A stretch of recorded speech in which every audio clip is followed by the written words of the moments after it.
We get a lot of questions about how to train hitters to have better vision.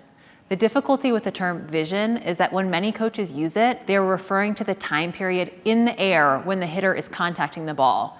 And the likelihood of a hitter being able to truly see the ball, the block, and the defensive scheme in a couple of seconds is incredibly difficult. The best hitters in the world don't rely solely on the few seconds in the air. Instead, they get 70% of the information they need before they even leave the ground, and get the 30% in the air by sensing, not seeing. Hitters with good vision pay a lot of attention to the pass to determine what the blockers will likely do. We have to assume that blockers are always going to do their job. If the pass is out of system, we will have to assume we are going to be going up against a closed block. If it's a medium pass, the blocker might close depending on their skill level, and a perfect pass will give you a more likely one-on-one situation. So as you're shuffling out to hit, we have to collect info. Younger players just shuffle to a spot because they're told to. Instead, we need to use this time to see the big picture. The setter and the set you are running will give you additional information. If the ball is coming from out of system, this will make it extremely hard to see the block as you swing. Here, you'll need to assume the block is well formed and possibly tripling. Get the ball in front and look for the fingers of the block in the bottom of your peripheral vision.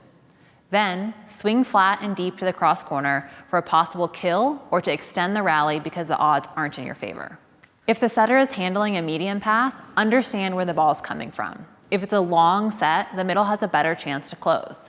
This is where I see players fail most. They lock in on cross because they feel the pass is good enough to beat the middle.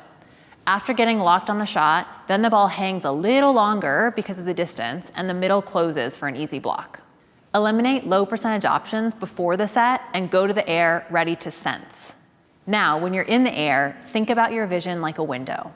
If the window is too high, you'll see the ball but lose sight of the blockers and the net.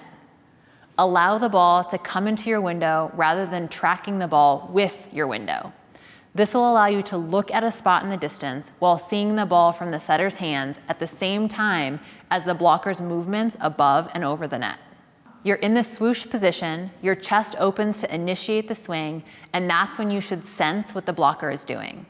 Sensing means noticing where the blockers are in relation to your midline and adjusting accordingly.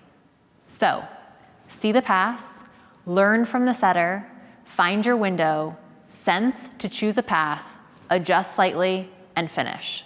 Most of you haven't probably heard of sensing before, so here's a great drill to learn and practice. One player hits off of a live set. The player or coach representing the blocker will move ever so slightly to one side after the player jumps. As the attacker gets to their swoosh position, they should have noticed the slight move and then hit in the opposite direction, finishing with their elbow first wrist snap.